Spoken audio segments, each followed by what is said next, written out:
بسم اللہ الرحمن الرحیم۔ حضرت حابیل نہایت سعادت مند، فرما بردار اور نیک سیرت بیٹے تھے۔ انہی اوصاف حمیدہ کی بدولت حضرت آدم علیہ السلام کی تمام امیدوں کا مرکز حضرت حابیل بن چکے تھے۔ حضرت آدم علیہ السلام کو یقین تھا کہ میری نسل کو راہ راست پر رکھنے اور اللہ کے دین کو آگے بڑھانے میں یہی بیٹا میرا معاون ہوگا۔ چنانچہ یہی وہ بنیادی وجہ تھی کہ جس بنا پر حسد میں آ کر قابیل نے حضرت حابیل کو شہید کر دیا، کیونکہ قابیل چاہتا تھا کہ حضرت آدم کے بعد نبوت کا تاج اور انسانوں کی باغ دوڑ کا صحرا اسی کے سر سجے، لیکن یہ حضرت حابیل کے ہوتے ہوئے ناممکن تھا، اسی لیے اس نے حضرت حابیل کو شہید کر دیا۔ حابیل چونکہ حضرت آدم اور حضرت حوا کی آنکھوں کا تارا تھے، اس لیے ان کی شہادت کے بعد وہ دونوں بے حد غمگین رہنے لگے۔ تو دوسری طرف شیطان قابیل کے پاس آیا اور اس کو گھر سے بھاگنے کے لیے کہنے لگا، اگر تم یہاں رہو گے تو تمہیں تمہارا باپ مار ڈالے گا۔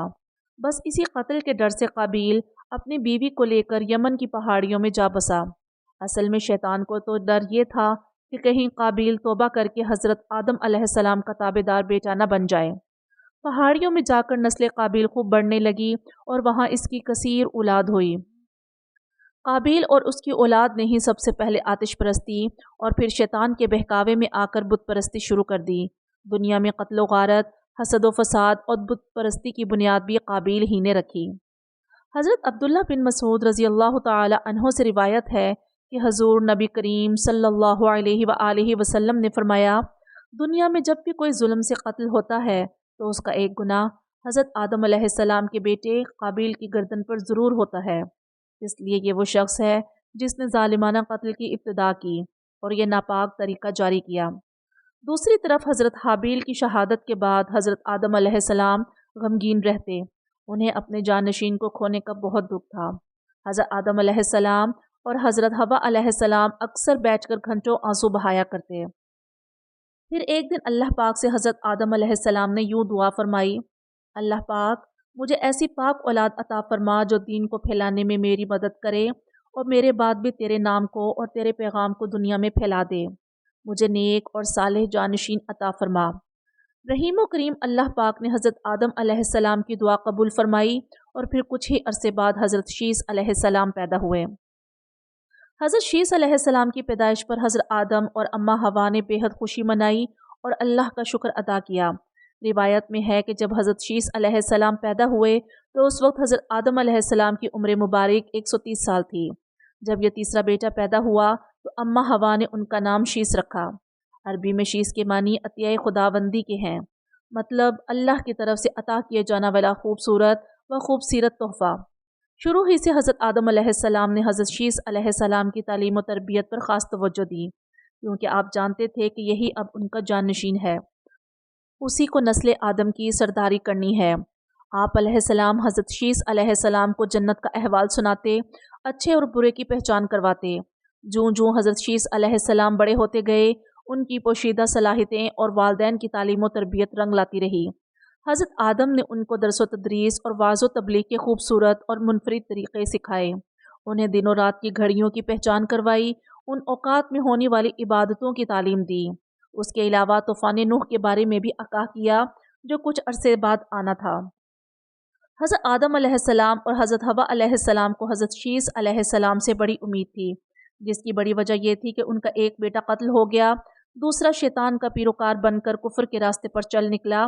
اب اللہ کے دین کو آگے پھیلانے اور شیطان کے شر کا مقابلہ کرنے کے لیے حضرت آدم علیہ السلام کے بعد حضرت شیث علیہ السلام ہی تھے۔ 960 برس کی عمر میں حضرت آدم علیہ السلام وفات پا گئے اور نسل انسانی کی باغ دوڑ حضرت شیث علیہ السلام کے کندھوں پر آ گئی۔ حضرت آدم علیہ السلام کی وفات کے بعد اللہ پاک نے حضرت شیث علیہ السلام کو نبوت کے درجے پر فائز کر دیا، چنانچہ آپ حضرت آدم کے بعد دوسرے نبی تھے۔ حضرت شیث علیہ السلام کو اللہ پاک نے کثیر اولاد سے نوازا اور وہ سارے بڑے فرما بردار تھے۔ اللہ تعالیٰ نے کل 4 کتابیں اور 100 صحیفے اپنے پیغمبروں پر نازل کیے، لیکن حیران کن بات یہ ہے کہ ان 100 میں سے 50 صحیفے حضرت شیث علیہ السلام پر اترے۔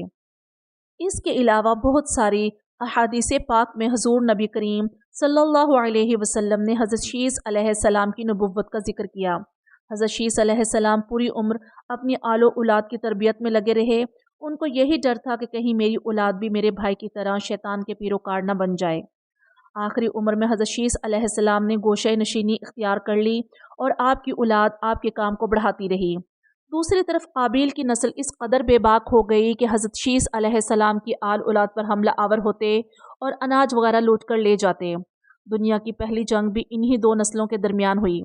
جنگ کی وجہ یہ تھی کہ قابیل اپنے بیٹے کی شادی حضرت شیس علیہ السلام کی بیٹی سے کرنا چاہتا تھا، لیکن حضرت شیس علیہ السلام اس شادی کے سخت خلاف تھے، اور ویسے بھی حضرت آدم علیہ السلام نے وفات کے وقت حضرت شیس علیہ السلام کو نصیحت کی تھی، اے میرے جانشین، میرے بعد تقوی اختیار کرنا اور اپنی نسل کو قابیل سے پاک رکھنا۔ ایسا ہی ہوا۔ حضرت شیس علیہ السلام نے شادی سے انکار کیا، جس پر قابیل کے بیٹے حضرت شیس علیہ السلام کی اولاد میں سے لڑکی کو اٹھا کر لے گئے، جس پر حضرت شیس علیہ السلام نے اللہ کے حکم سے قابیل کے لشکر پر حملہ کیا اور ان کو تہس نہس کر کے لڑکی کو آزاد کروا لیا۔ مسلمان، یہودی اور عیسائی اس بات پر متفق ہیں کہ اس وقت دنیا میں جتنے بھی لوگ موجود ہیں وہ نسل شیس سے ہیں، کیونکہ حابیل 20 سال کی عمر میں شہید کر دیے گئے، ان کا کوئی جان نشین نہ تھا۔ قابیل اور اس کی اولاد شیطان کے پیروکار بنی، جس کو طوفان نوح میں غرق کر دیا گیا۔ اس لیے نسل انسانی صرف اور صرف حضرت آدم علیہ السلام کے تیسرے بیٹے حضرت شیس علیہ السلام سے ہے۔ علامہ ابن کثیر قصص الانبیاء میں لکھتے ہیں کہ حضرت شیس علیہ السلام نے اپنی وفات کے وقت اپنی کثیر اولاد میں سے اپنے بیٹے حضرت انوش کو جانشین مقرر کیا۔ انوش کے بعد قینن ان کے جانشین مقرر ہوئے۔ قینن کے بعد مہلائل جانشین ہوئے۔ یہ مہلائل ہی تھے جنہوں نے سب سے پہلے قلعوں کی بنیاد ڈالی اور انسان کو قلعہ بنانا سکھائے۔ اس کے علاوہ انہوں نے شیطان اور اس کے پیروکاروں کو انسانی بستیوں سے نکال کر ویرانوں اور جنگلات کی طرف بھیج دیا۔ 40 سال کی حکمرانی کے بعد انہوں نے اخنوح کو اپنا جانشین مقرر کیا۔ مشہور روایات کے مطابق اخنوح ہی حضرت ادریس علیہ السلام تھے۔ حضرت شیس علیہ السلام کی وفات 912 سال کی عمر میں ہوئی۔ روایات میں 3 مقامات درج ہیں کہ جہاں ان کا مزار مبارک ہے۔ نمبر 1 غزہ، نمبر 2 عراق کا شہر موصل، نمبر 3 ایودھیا بھارت۔ اب ان تینوں قبروں میں حضرت شیس علیہ السلام کی اصل قبر کون سی ہے، یہ تو اللہ ہی بہتر جانتا ہے۔ بعض روایات میں حضرت شیس علیہ السلام کا مزار لبنان کے گاؤں شیس نبی اور بعض میں فلسطین کے شہر بشیس میں بھی لکھا گیا ہے۔ آئیے آخر میں دعا کرتے ہیں کہ ہم گناہوں سے باز رہیں اور نیک اعمال کرتے رہیں۔